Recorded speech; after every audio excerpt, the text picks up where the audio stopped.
it's important to find a way to project those images onto your cardboard or your surface that you're going to be creating your sets upon.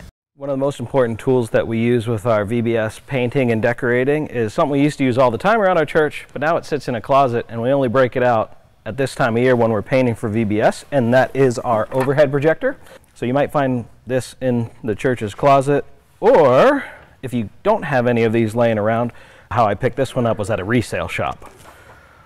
So then we'll take some of our artists, we'll go ahead and draw on a transparency, or you can run these through a copier actually, so they can draw them on paper, and then you can copy them on the transparency. Shine it on our big sheet of cardboard that we used. We use Sharpie to outline it. This here we've outlined an elephant, and once it's been outlined, we hand it over to our artists who use a bunch of different colors. And after a little while, that outline turns into a beautiful elephant. Save the hardest project for last. So for instance, for me, that was the mountain.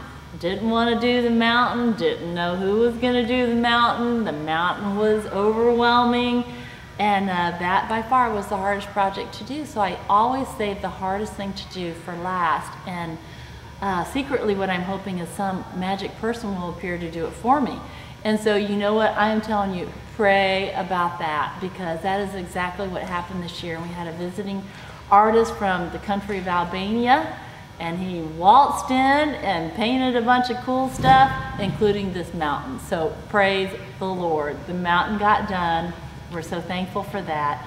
And another reason why I save the hardest projects for last is because if you start them first, it's just too overwhelming and you'll spend too much time on them.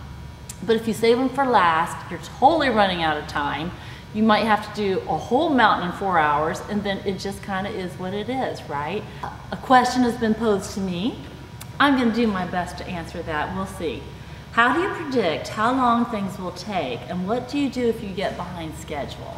Well, first of all, let's just talk about schedule, because it's the same issue that you're going to run into with your own vacation Bible school, whether it's small, medium, or large.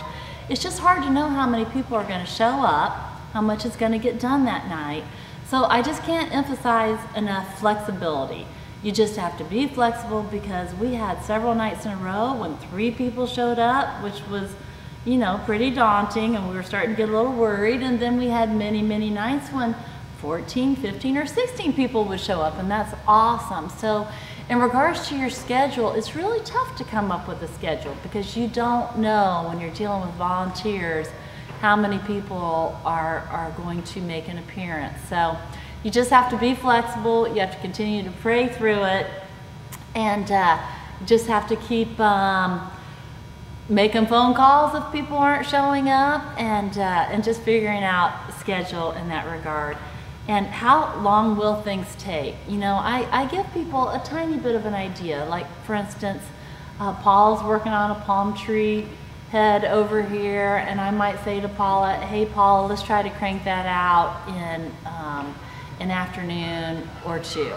So for instance, you can give people a little bit of an idea, and that way they'll know how much time you want them to devote to a project. So some projects definitely take longer than others.